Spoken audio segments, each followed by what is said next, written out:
Hi, today I'm going to talk a little bit about thread and the twist on threads. Sometimes when you're making lace, you can find that the thread is untwisting on your bobbins and the plies of the thread are separating. When this happens, your thread weakens and is much more prone to breaking. So we want to try and avoid this. And there's a few things you can do. And it starts off with just understanding a little bit more about the makeup of your thread. So threads are either an S twist thread or a Z twist thread. And I've got a couple of examples here, and this toilet roll will come into play shortly, or will be revealed.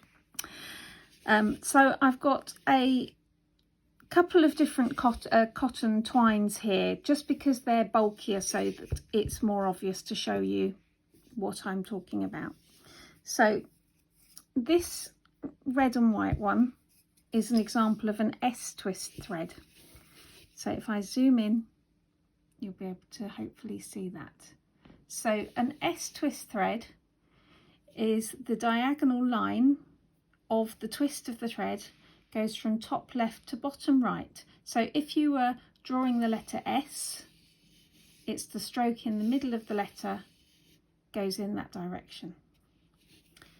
If you have a Z twist thread, and this cotton here is a Z twist, then the twist goes in the other direction. It's a little bit harder to see on this thread because it's all one colour, but if I just untwist it a little bit, you can see that the middle of the thread, the direction of the twist goes in the other direction, so it's diagonally from right to left, from top right to bottom left. So when we're winding bobbins, what you need to be aware of is that you're not adding or removing any twist to the thread as you're working. And I can show you this on the toilet paper. So if I take this reel of toilet paper and I grab the end and I just pull it off the reel, like you might if you got a reel of cotton, can you see that immediately twists up? In this case, it's putting a S twist on the thread, on the paper. If I turn over the roll and pull, it's twisting, but it's twisting the other way, and I'm putting a Z twist on that paper. So if you imagine a reel of cotton and you just pull the thread off the top of the reel of cotton, like so, you're doing exactly the same. You can't see it so clearly, but you are effectively either adding or removing a twist to the thread. So there's a simple way we can reduce this from being an issue. It won't completely get rid of it because some people do naturally add a twist to their bobbins while they're working. I know that I do. So let me show you the best way to wind a bobbin to avoid this. So I've got here some ribbon so you can see that it's flat. Again, if I pull it off the top of the reel, it's going to twist. So I'm just going to secure this onto the bobbin to get started. Get that wound around so that it's not going to slip as I carry on winding. Now I can see here, look, you can see just doing that, I've managed to put a twist on that ribbon. So let's see if we can take that twist off. I'll just wind that out. And you can see just that small amount has put quite a lot of twists on this ribbon. Okay, so now I've got that flat.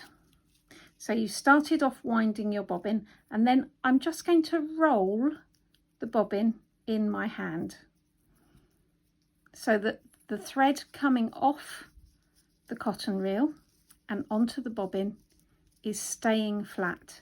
So I'm not adding or removing any twists at all.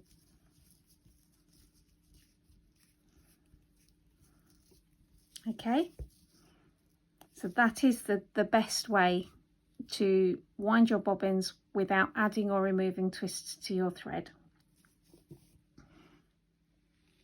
So whilst winding your bobbins correctly will minimise this issue, it won't necessarily take it away completely. Some people do add or remove twists as they're working their bobbins naturally. So if you do find this is the case, and I've wound a bobbin here with this coarse cotton, and I've untwisted it so you can see what's happened. So you can see that the plies are separating, and on a finer thread that will weaken the thread, so that you give any tension to that, then it's just going to start to melt away and you're breaking threads, and that's obviously not ideal. So if you find this happening, paying attention to what kind of twist your thread is. So in this case, this is a Z twist. I'm going to wind the bobbin or twist the bobbin to my left so that I'm putting that twist back on that thread. So just keep an eye on your threads, and if they do start to untwist, just roll the bobbin to put the twist back on. Now there are schools of thoughts in winding your bobbins that if it's one twist you wind them clockwise, if it's another twist you wind them anti-clockwise. Personally, I haven't found it makes a lot of difference, but that is a school of thought, and I can't say whether that's correct or not. I've never had that experience. So as long as you are taking care not to add or remove twists when you're winding your bobbins, you will minimize that risk. And if you do have them where they do start to come untwisted, just wind them up a little bit. I hope this has been helpful. Thank you for watching.